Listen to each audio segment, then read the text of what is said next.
Sunitha Williams എന്ന Indian വംശജ, American സിറ്റിസണാണ്, US സിറ്റിസണാണ്.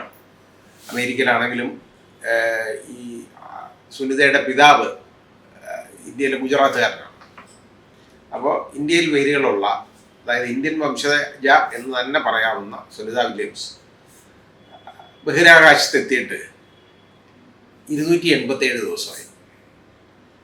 അപ്പോൾ ഈ യാത്രയൊന്ന് നോക്കണം. സാധാരണഗതിയിൽ ഈ പോകുന്നത് അതായത് ഒരു ഗവൺമെൻറ്റിൻ്റെ വക പേടകമല്ല ഈ പോയത്.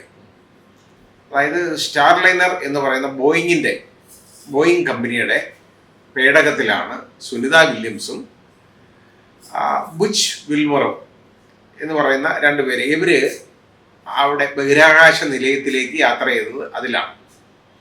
അപ്പോൾ അവിടെ പോയി അവർ അതുമായിട്ട് ഈ പേടകം ഈ ബഹിരാകാശ നിലയമായിട്ട് കണക്ട് ചെയ്യണം.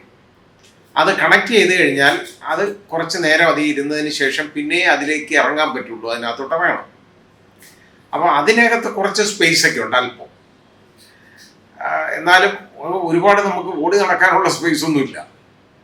മാത്രമല്ല അവിടെ നടക്കാനും പറ്റത്തില്ല അതിനകത്ത്. കാരണം ഈ ഗുരുത്വാകർഷണത്തിൻ്റെ പ്രശ്നം ഉള്ളതുകൊണ്ട് ഈ ഭൂമിയിൽ നിന്ന് നമ്മൾ ഈ ഫ്ലോർ, അതിൻ്റെ തന്നെ ഈ ഫ്ലോറിൽ നിന്നും പൊങ്ങി അങ്ങ് പോകും. ഉച്ചയ്ക്ക് ഇഴുക്കാമ്പാടും മറിയും, അതിങ്ങനെ കറങ്ങും, നമ്മൾ ആളുകൾ ഇങ്ങനെ നടക്കും, വായുവിലിങ്ങനെ സഞ്ചരിക്കും. ആ രീതിയിലാണ് അതിനകത്ത്. ഈ പോകുന്ന പോക്കാണെങ്കിലോ ഏതാണ്ട് ഒരു ദിവസത്തിൽ കൂടുതൽ യാത്രയുണ്ടല്ലോ, ഒരു 1.5 ദിവസം എങ്കിലും യാത്രയുണ്ട്. ഈ യാത്രയുടെ പ്രത്യേകത എന്ന് പറഞ്ഞു കഴിഞ്ഞാൽ അത് അനങ്ങാതെ ഇരിക്കാനേ പറ്റുള്ളൂ. ഒരൊറ്റ ഇരിപ്പ് ഇരിക്കണം, അവിടെ കെട്ടിപ്പൂട്ടി വെച്ചേക്കാണ്, ഇരുന്നോളാം.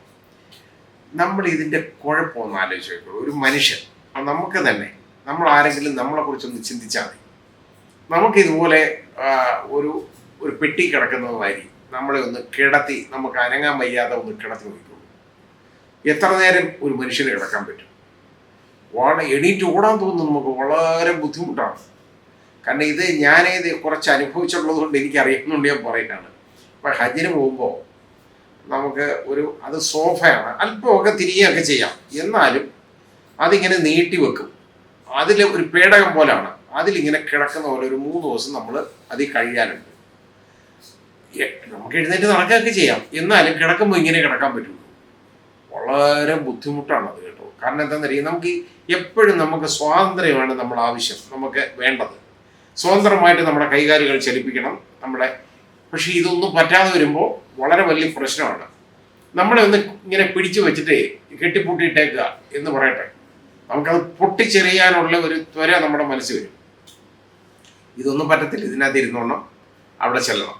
പക്ഷെ ഇവർക്ക് അതിൻ്റെ ട്രെയിനിങ് ഒക്കെ ഉണ്ട്. കാരണം സുനിത പല പ്രാവശ്യം ഇതേപോലെ ഈ യാത്രകളൊക്കെ നടത്തിയിട്ടുള്ള ആളാണ്. ഇപ്രാവശ്യം 287 ദിവസം ഈ ബഹിരാകാശ നിലയത്തിൽ കഴിയേണ്ടതായിട്ട് വന്നു. അപ്പോൾ അതിന് കാരണം എന്താണെന്നറിയോ? ഈ പോയ പേടകത്തിൽ യഥാർത്ഥത്തിൽ അവർക്ക് തിരിച്ചു വരാൻ പറ്റിയില്ല. പറ്റാത്തതിൻ്റെ കാരണം ഇതുമായിട്ട് ബന്ധിപ്പിച്ച് ഇങ്ങനെ പോവുകയാണ്. പക്ഷെ അതിൻ്റെ ഹീലിയം ചോർച്ച വന്നു അതിന്. അപ്പോൾ അത് റിസ്ക്കാണ് എന്നുള്ളത് കൊണ്ട് ആ പേടകം തനിയെ അതിങ്ങി വരുത്തി. പക്ഷേ ആ പേടകം ഒരു കുഴപ്പവുമില്ലാതെ കടലിൽ തിരിച്ചിറങ്ങി. ആ പേടകം തന്നെയാണ് ഇപ്പോഴും ഉപയോഗിക്കുന്നത്. ഇറങ്ങി, ഒരു പ്രശ്നവുമില്ലാതെ ഇറങ്ങി. അപ്പോൾ ഇത് ഒരു ഫ്ലൈറ്റിൽ പോകുന്നത് പോലുള്ള കാര്യമേ ഉള്ളൂ. ആ രീതിയിലാണ് അവരത് കൈകാര്യം ചെയ്തുകൊണ്ടിരിക്കുന്നത്. നമ്മുടെയൊക്കെ ചിന്താശേഷിക്കും അപ്പുറത്താണ്. ഇത് വന്ന് നേരെ ഫ്ലോറിഡയിലെ കടലിലാണ് വന്നിറങ്ങുന്നത്. ഉൾക്കടലിൽ വന്നിറങ്ങും. അവിടെ ഒരു കപ്പൽ കാത്തു കിടക്കും. ആ കപ്പലിനകത്തോട്ട് ഇവരെ ട്രാൻസ്ഫർ ചെയ്ത് കൊണ്ടുവരണം. ആ രീതിയിലാണ് ഇപ്പോൾ യാത്ര ഷെഡ്യൂൾ ചെയ്തേക്കുന്നത്. അപ്പോൾ ഇന്ന് രാവിലെ 10:35 ഷാർപ്പ് ഞാൻ കണ്ടുകൊണ്ടിരിക്കുകയാണ്. ഇതിൽ 10:35 ഈ പേടകം ബഹിരാകാശ നിലയത്തിൽ നിന്ന് വേർപെട്ടു. അതിനു മുമ്പ് ഏതാണ്ട് 1-2 മണിക്കൂറിന് മുമ്പ് ഇവർ അതിൽ പ്രവേശിക്കണം. പ്രവേശിച്ചിട്ട് അവരൊക്കെ ഇരുന്ന് എല്ലാം കഴിഞ്ഞ് അതിൻ്റെ എല്ലാ വാതിലുകളും ഓരോന്നായിട്ട് അടയണം. അതെല്ലാം അടഞ്ഞെല്ലാം കഴിഞ്ഞതിന് ശേഷം ഫുഡ് പ്രൂഫായിട്ടല്ലാതെ അത് വേർപെടുത്തുന്ന പ്രശ്നമില്ല. അപ്പോൾ എല്ലാം കഴിഞ്ഞു. കറക്റ്റ് ഷാർപ്പ് 10:35 അത് വേർപെട്ടു. ഇപ്പോൾ അത് അന്തരീക്ഷത്തിലാണ്, യാത്ര ഇങ്ങോട്ടാണ്. ഭൂമിയുടെ നമ്മുടെ ആകർഷണ വലയത്തിലൊന്നും അത് പ്രവേശിച്ചിട്ടില്ല ഇപ്പോഴും. നാളെ രാവിലെ ഷെഡ്യൂൾ ചെയ്തേക്കുന്ന അനുസരിച്ച് നാളെ രാവിലെ 3:17 ഇത് ഫ്ലോറിഡയിലെ ഉൾക്കടലിൽ ഈ സാധനം വന്ന് പതുക്കെ വന്നിറങ്ങും.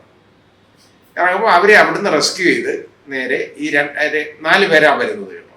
അത് ഒന്ന് അതായത് സുനിത വില്യംസ്, മറ്റൊരു അമേരിക്കക്കാരൻ ബുച്ച് വിൽമോർ, പിന്നെ ഒരു നാസയുടെ ഒരു പ്രതിനിധി, പിന്നെ അത് കൂടാതെ ഒരു റഷ്യൻ സഞ്ചാരി. ഇവരിത്രയും ബഹിരാകാശ സഞ്ചാരി, ഇവരിത്രയും 4 പേരാണ് ഇതിനകത്തുള്ളത്. പക്ഷെ നമ്മളെപ്പോഴും ഈ ബുൾവിച്ച് മോർ ഇതുപോലെ കഴിഞ്ഞിരുന്നു.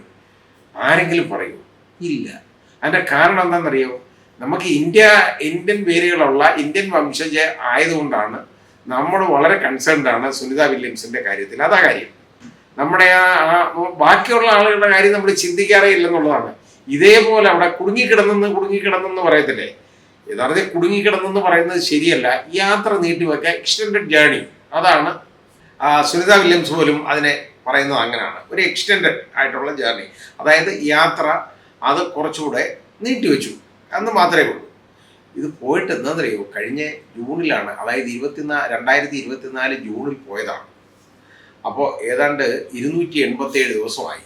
അപ്പോഴാണ് തിരിച്ചുള്ള മടക്കയാത്ര പോസിബിൾ ആകുന്നത്. ഇത് ഇനി ഇതിനകത്തുള്ള നമുക്കിതിൻ്റെ റിസ്ക് ആലോചിച്ച് നോക്കണം. യാത്രയുടെയൊക്കെ അവിടെ ഇരിക്കട്ടെ, അതെപ്പോഴും റിസ്ക് എപ്പോഴും ഉള്ളതാണ്. അതിനകത്തെല്ലാം ഉണ്ട്. നമ്മൾ കൽപ്പന ചൗളയുടെയൊക്കെ നമ്മൾ കണ്ടതാണ്, റിസ്ക് എപ്പോഴും ഉള്ളതാണ്. അപ്പോൾ ഇതെല്ലാം അറിഞ്ഞുകൊണ്ടുണ്ടല്ലോ ആണ് മുഴുവൻ ഇവരിതിന് തയ്യാറാകുന്നത്. എന്തിനാണ് നമ്മൾ ആലോചിക്കണം. നമുക്കൊക്കെ വേണ്ടിയാണ്. കാരണം ഈ ഒരുപാട് പഠനം ഇവരവിടെ നടത്തുന്നുണ്ട്. ഇവരുടെ ഈ ശരീരത്തിന് ഈ ബഹിരാകാശത്ത് വെച്ചുണ്ടാകുന്ന പ്രശ്നങ്ങൾ, ശാരീരികമായിട്ടുള്ള പ്രശ്നങ്ങൾ, മാനസികമായിട്ടുള്ള പ്രശ്നങ്ങൾ, അവർ ഭൂമിയിൽ തിരിച്ചു വരുമ്പോൾ അതെങ്ങനെയൊക്കെ അത് റിയാക്ട് ചെയ്യുന്നു, ഇതെല്ലാം ഇവർ പഠനത്തിന് വിധേയരാണ്. ഇവരെ തന്നെ പഠിക്കും ഒരുപാട്. അവരെ കീറി മുറിക്കുന്നത് ഒഴിച്ചാൽ, ബാക്കി ഇല്ലെന്നുള്ളത് ഒഴിച്ചാൽ ബാക്കി എല്ലാ പഠനങ്ങളും, എക്സാമിനേഷൻ, ബയോളജിയിലെ എക്സാമിനേഷൻ, ഇതെല്ലാം ഇവരുടെ എപ്പോഴും നടന്നുകൊണ്ടിരിക്കും. കുറേ നാൾ കഴിഞ്ഞ് ഇവർക്ക് ഇങ്ങനെ വെളിയിൽ ഇറങ്ങാൻ പറ്റുള്ളൂ അവിടുന്ന്. കാരണം ഇവർ ട്രീറ്റ്മെൻറ്റിലായിരിക്കും എപ്പോഴും. ഇതെല്ലാം സഹിച്ചാണ്. കാരണം ഇത് പഠിക്കണം. അത് കൂടാതെ മറ്റൊരുപാട് പഠനം, ശാസ്ത്ര ഗവേഷണങ്ങൾ ഒരുപാട് നടക്കും. ഇതെല്ലാം പഠിക്കാൻ വേണ്ടിയാണ് ഇവർ ജീവൻ പണയം വെച്ച് ഇവർ അവിടെ പോകുന്നത്. അതാണ് നമ്മൾ ചിന്തിക്കേണ്ടത്. എത്ര പേര് തയ്യാറാവും? വളരെ കുറച്ച് ആളുകളെ തയ്യാറാവും.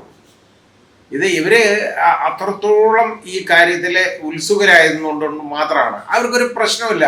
ഇപ്പോൾ അവർ പോയിട്ട് 287 ദിവസമായി, 9 മാസം, അതായത് 3 മാസത്തിനകത്ത് തിരിച്ചു വരേണ്ടവരാണ് അവർ. പക്ഷേ അവർക്ക് വരാൻ പറ്റിയില്ല. പക്ഷെ അവർക്കത് പ്രശ്നമൊന്നുമല്ല. അതവിടെ കഴിഞ്ഞു. ഒരു എക്സ്റ്റെൻഡഡ് ജേർണി ആയിട്ട് അവർ എടുക്കുന്നു. അത്രയേ ഉള്ളൂ. അവിടെ അതിനകത്ത് പറന്ന് നടക്കുന്നത് നമുക്ക് കാണാം. അവർ പറന്ന് നടക്കാന്ന് പറഞ്ഞാൽ അവർ പൊങ്ങും. അവരുടെ മുടി പോലും താഴോട്ട് വീഴത്തില്ല, മുകളിലോട്ടേ പറക്കുള്ളൂ. കാരണം അത് അങ്ങനെ പറ്റുള്ളൂ. ആ മുടി മേലോട്ടൊക്കെ പറക്കുന്നതാണ്. കാരണം ഇതിന് ഗ്രാവിറ്റേഷൻ ഫോഴ്സ് ഇല്ലല്ലോ. അതില്ലാത്തപ്പോൾ അങ്ങനെ അങ്ങ് പോകും. ഇനി ഇവർ അനുഭവിക്കാൻ പോകുന്ന ഒരുപാട് ബുദ്ധിമുട്ടുകളുണ്ട് കേട്ടോ. അത് കേൾക്കുമ്പോൾ നമ്മൾ ഞെട്ടിപ്പോകും. ഒരുപാട് കാര്യങ്ങളുണ്ട്. ഇവർ ഈ ഭൂമിയിലേക്ക് വന്നു കഴിഞ്ഞാൽ ടോട്ടലി ഒരു ഡിഫറൻ്റ് ആയിട്ടുള്ള അറ്റ്മോസ്ഫിയറിലേക്ക് അവർ വരുന്നത്. ഇത്രയും നാൾ 287 ദിവസം അവിടെ കഴിഞ്ഞു. ഈ ഗുരുത്വാകർഷണം ഇല്ലാത്ത സ്ഥലത്ത് കഴിഞ്ഞു. അത് കഴിഞ്ഞ് ഇവിടെ ഗുരുത്വാകർഷണമുള്ള സ്ഥലത്തേക്ക് ഇവർ വരികയാണ്, വന്നിറങ്ങുകയാണ്. ഇറങ്ങുമ്പോൾ എന്താ അറിയാം, ഇപ്പോൾ നമ്മളൊരു സ്വിമ്മിങ് പൂളിൽ ഒരു 2-3 മണിക്കൂർ സ്വിമ്മിങ് പൂളിൽ കിടന്നിരിക്കട്ടെ. കിടന്നതിന് ശേഷം നമ്മൾ ഈ കരയിലേക്ക് കാലെടുത്ത് വെച്ച് കയറുമ്പോണ്ടല്ലോ, നമ്മുടെ വെയിറ്റ് ഉണ്ടല്ലോ നമുക്ക് താങ്ങാൻ പറ്റത്തില്ല. ആദ്യം വല്ലാത്തൊരു വല്ലായ്മ ഉണ്ടാകുന്നത് നമുക്ക്. കാരണം ശരീരം മറ്റേത് വെള്ളത്തിനകത്ത് ഫ്ലോട്ട് ചെയ്ത് നമ്മൾ കിടക്കുമ്പോൾ ഇതിൽ കരയിലേക്ക് കയറി കഴിയുമ്പോൾ നമുക്ക് ഭയങ്കരമായിട്ടുള്ള വെയിറ്റ് നമുക്ക് അനുഭവപ്പെടും.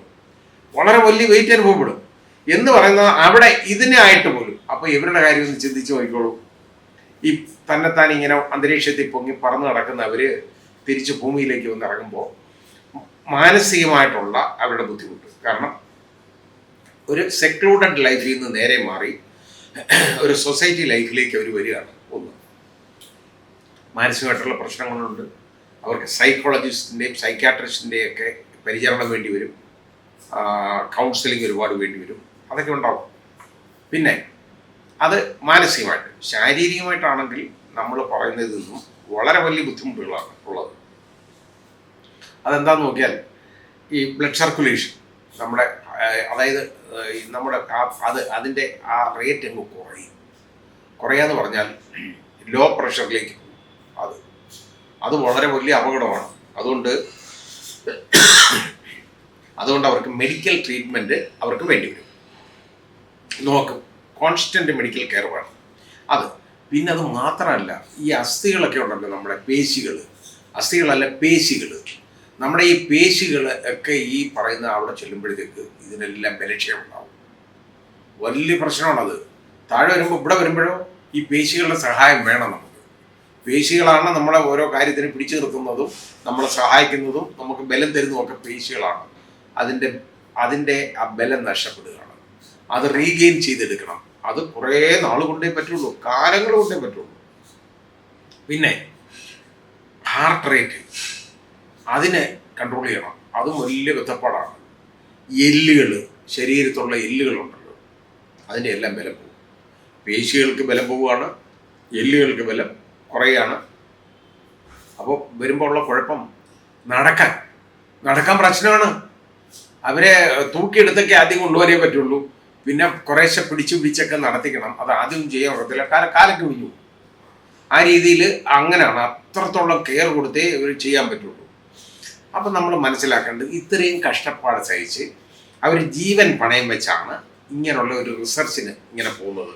നമുക്ക് വേണ്ടിയാണ്, മനുഷ്യരാശിക്ക് വേണ്ടിയാണ്, മനുഷ്യരാശിയുടെ ഉന്നമനത്തിന് വേണ്ടിയാണ്, ഇനി അടുത്ത് വരാൻ പോകുന്ന തലമുറയ്ക്കൊക്കെ വിദ്യ പകർന്നു കൊടുക്കാൻ വേണ്ടിയുള്ള കാര്യത്തിന് വേണ്ടിയാണ് ഇവർ ഈ കഷ്ടപ്പെടുന്നത്. നമ്മൾ മനസ്സിലാക്കണം, ചിന്തിക്കേണ്ട കാര്യമാണ്.